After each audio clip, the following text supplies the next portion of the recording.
Halo, perkenalkan nama saya Clarica Juwita Sebarani dengan NIM 24061113756 dari Agribisnis C.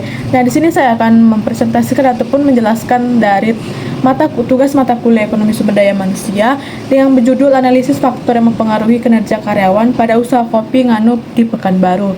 Nah, sebelum itu saya akan membahas tentang dari dua penilaian, yaitu penilaian kinerja dan juga produktivitas karyawan. Nah, penilaian kinerja itu dilakukan oleh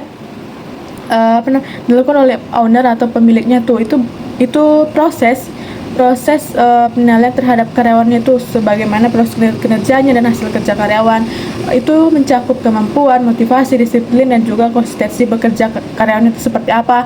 Nah, itu digunakan untuk mengevaluasi pembinaan jika diperlukan dan peningkatan produktivitas. Nah, jadi produktivitas karyawan itu adalah sebagaimana menggambarkan efektivitas atau efisiensi karyawan tersebut dalam bekerja. Hal-hal tersebut bisa dipengaruhi oleh motivasi, lingkungan kerja, dan juga pelatihan.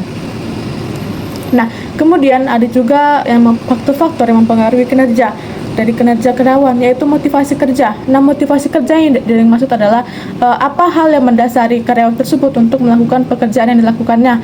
Dan kedua itu adalah lingkungan kerja. Dari lingkungan kerja itu sebagaimana baiknya ataupun buruknya lingkungan tempat karyawan itu kerja itu dapat mempengaruhi kinerja karyawan. Yang ketiga itu kompetensi dan pelatihan. Jika karyawan tersebut dari awalnya atau sudah ada pelatihan, ada juga ataupun sejak sudah bekerja ada pelatihan, itu akan mempengaruhi kinerja karyawan tersebut.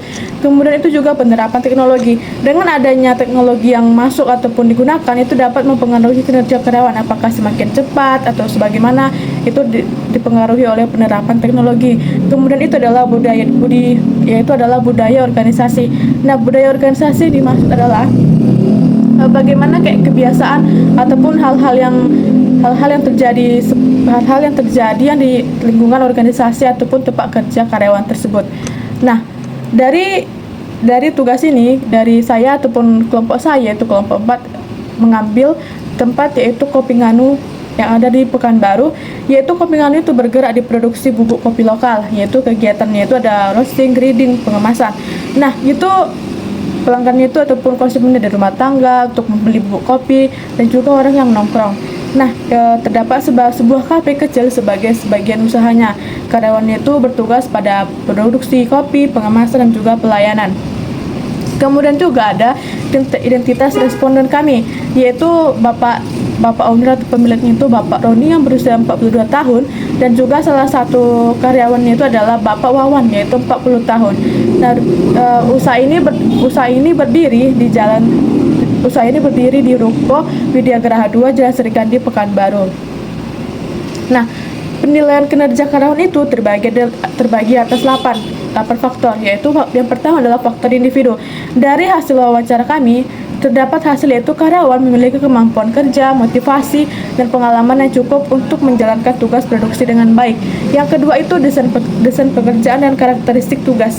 Nah, alur kerjanya itu belum sepenuhnya terstruktur.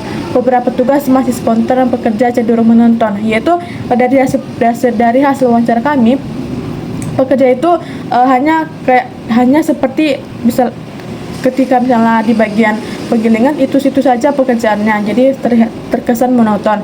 Dan juga kepemimpinan dan gaya manajerial. Nah, pemilik usaha memberikan arahan yang jelas, hubungan kerja harmonis dan komunikasi mudah dilakukan. Kemudian juga itu praktik sumber daya manusia. Nah, dari pemilik itu sudah membagi tugas cukup jelas, sistem upah dianggap adil karena sesuai dengan porsinya masing-masing, dan juga koordinasi kerjanya itu berjalan dengan lancar. Karena dari pemilik ataupun owner Kopi Nganu sudah membuat SOP yang sudah berlaku sejauh ia menjalankan Kopi Nganu tersebut. Kemudian itu ada kepuasan kerja dan keterlibatan karyawan. Nah, karyawan itu dinilai merasa nyaman kerja, namun keterlibatan dalam pengambilan keputusan masih rendah karena adanya pembatas antara atasan dengan karyawan. Kemudian juga ada teknologi dan sumber daya. Nah, peralatan seperti mesin roasting dan grinder itu membantu mempercepat proses kerja sehingga produksi lebih efisien. Jadi, dalam proses pengolahan bubuk kopi itu sudah menggunakan mesin, jadi memudahkan dalam produksi sehingga karyawan tidak terlalu susah ataupun terlalu menghabiskan waktu yang banyak. Nah, kemudian ada penilaian kerja karyawan. dari hasil wawancara kami terhadap karyawan, salah satunya itu adalah Pak Wawan. Dari yang pertama itu adalah lingkungan kerja fisik dan psikososial. Itu tadi lingkungan fisiknya itu nyaman dan mendukung kerja, tetapi suasana itu masih netral dan belum sepenuhnya meningkatkan semangat kerja. Kemudian juga adalah budaya organisasi dan sistem komunikasi. Jadi budaya kerja tetap kondusif, komunikasi antar pekerja dengan baik dan koordinasi relatif mudah. Nah, selanjutnya adalah produktivitas karyawan. Apa saja mempengaruhi produktivitas karyawan itu terbagi atas 5.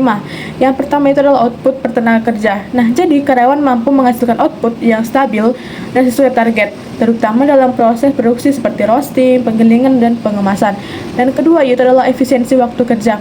Jadi waktu kerja yang digunakan cukup efektif. Karyawan itu mampu menyelesaikan tugas tepat waktu dan aktivitas yang produktif itu relatif rendah. Jadi mereka itu dapat menyelesaikan tugas yang sudah ditentukan dengan baik dan juga selesai. Yang ketiga itu adalah kualitas hasil kerja. Jadi produk bubuk kopi itu memiliki kualitas yang konsisten, minim kesalahan, dan juga mengikuti standar yang ditetapkan oleh pemilik usaha tersebut atau Bapak Roni. Yang keempat itu adalah tingkat kehadiran dan keterlibatan karyawan. Nah, dari hasil wawancara kami, kehadiran dan kedisiplinan tinggi. Jadi karyawannya itu aktif terlibat dalam operasional harian dan berkontribusi dalam mencapai target ke produksi. Jadi mereka itu ataupun karyawan, salah satu itu adalah Pak Wawan. Jadi Pak Wawannya tidak pernah lewat dari target. Maksudnya itu adalah tidak main-main dalam menyelesaikan targetnya.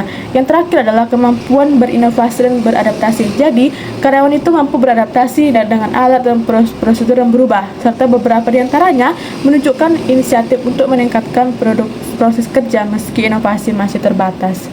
Jadi kesimpulannya itu adalah kinerja karyawan Kopi Nganu berada pada kategori baik. Jadi produktivitas kerja stabil dan berkualitas, teknologi dan lingkungan kerja berperan mendukung kinerja, dan kemudian itu perlu peningkatan struktur kerja dan pelatihan. Sekian dari penjelasan saya. Apabila ada kesalahan dan juga mohon maaf karena suara bising, saya akhiri. Bye bye.